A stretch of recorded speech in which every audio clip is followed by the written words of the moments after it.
Sa ilalim ng masigasig at mahusay na pamumuno ni Mayor Dennis Felipe C. Hain, maraming makabuluhang pagbabago ang naganap sa Cabuyao City Hospital. Isa sa mga pangunahing pagbabago ay ang reorganisasyon ng mga department and section heads kung saan muling inayos ang pamunuan ng bawat departamento upang masiguro na ang bawat leader ay may tamang kakayahan at dedikasyon sa kanilang tungkulin. In-update rin ang Citizens Charter ng CCH upang mas maging malinaw at madaling maintindihan ng publiko ang mga proseso at serbisyong ibinibigay. Isa pang mahalagang hakbang ay ang paglaan ng 3 milyong piso para sa Medical Assistance for Indigent Patients, MAI. Mula sa zero funds, ito ay tumaas sa 3 milyong piso para sa MAIP assistance. Ang pondong ito ay malaking tulong para sa mga pasyenteng walang kakayahang magbayad at nagbibigay ng pagkakataong mapangalagaan ang kanilang kalusugan nang walang alalahanin sa gastusin. Ipinatupad rin ang buong implementasyon ng Senior Citizens Act na nagbibigay ng mas maraming benepisyo at diskwento para sa mga nakatatanda. Sa ganitong paraan, mas madali para sa ating mga lolo't lola na makuha ang tamang atensyong medikal. Nagsagawa rin ng masusing pagsusuri o due diligence sa mga pinansyal na operasyon ng ospital upang masiguro na bawat pisong ginagastos ay naaayon sa tamang proseso at patakaran. Isinagawa rin ang launching ng bagong ikalawang antas laboratory. Pinalawak ang kapasidad ng laboratorio ng ospital mula 5,000 tests kada buwan patungong 12,000 tests na nagbigay daan sa mas mabilis na proseso ng mga medikal na pagsusuri, lalo na't lumalaki ang bilang ng mga pasyente. Dahil sa mga bagong kagamitan at karagdagang tauhan, mas natutugunan na ang pangangailangan ng komunidad para sa mas maayos at detalyadong diagnostic services. Ang Cabuyao City Hospital ay kasalukuyang nag-a-apply para sa pagdagdag ng kanilang bed capacity mula 18 kama patungo sa 36 kama.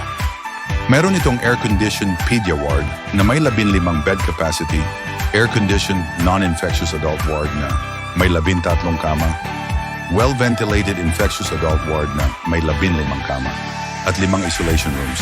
Kasama rin sa mga pagbabago ang pagdaragdag ng mga tauhan at medical specialists, pati na ang pagtaas ng bed capacity upang mas maayos at agarang matugunan ang pangangailangan ng mas maraming pasyente. Ang Cabuyao City Hospital ay mayroon na ngayong 2 bagong operating rooms na nilagyan ng makabagong kagamitan para mapabilis, mapabuti at gawing mas ligtas ang mga operasyon. Status ng renovation, 100% na natapos. Ang mga operating room na ito ay gagamitin para sa iba't ibang uri ng operasyon, mula minor procedures hanggang major surgeries.